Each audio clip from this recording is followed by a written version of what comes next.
আজকে আমার লাইফের ভেরি ফার্স্ট টাইম যে আমি ফুল একটা মোটো ব্লগিং সেটআপ নিয়ে আসলে কথা বলছি বা ভিডিও করছি।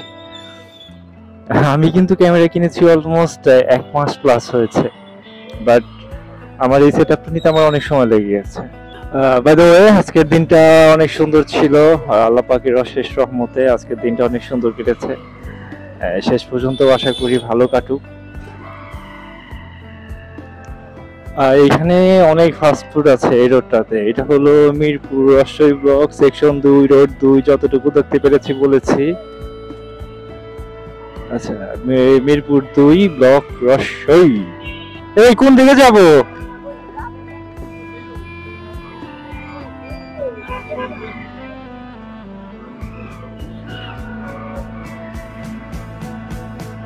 এক নম্বর ঈদগাহ মাঠের সামনে থেকে লাভ রোডটা ঘুরে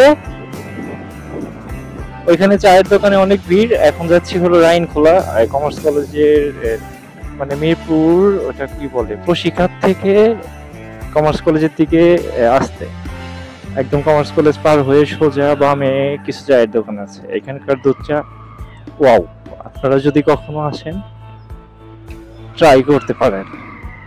কিন্তু কথা হলো যে আমি যে এই চায়ের দোকানে রিভিউ দিলাম, ওরা তো ওই চায়ের দোকানে যাচ্ছে না, তাহলে ওরা যাচ্ছে কোথায়? নতুন কোনো জায়গায়। Let's go the new place. ও নাই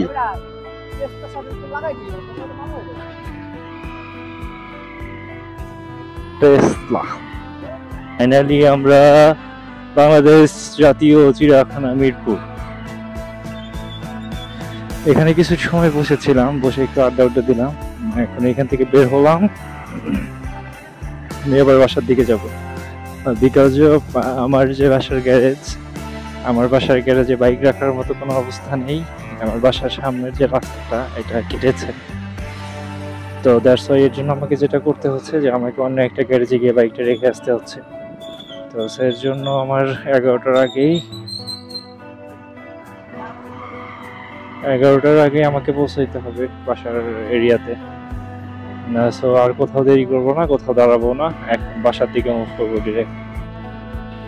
আমি অলমোস্ট বাসার কাছাকাছি চলে এসেছি। আজকে আর না বাড়াই, আপনারা সবাই ভালো থাকবেন, সুস্থ থাকবেন। আর যারা বাইক রাইড করেন তারা অবশ্যই সমস্ত প্রকার সেফটি ব্যবহার করে বাইক রাইড করবেন। ভালো থাকবেন, ভালো রাখবেন। আল্লাহ হাফেজ।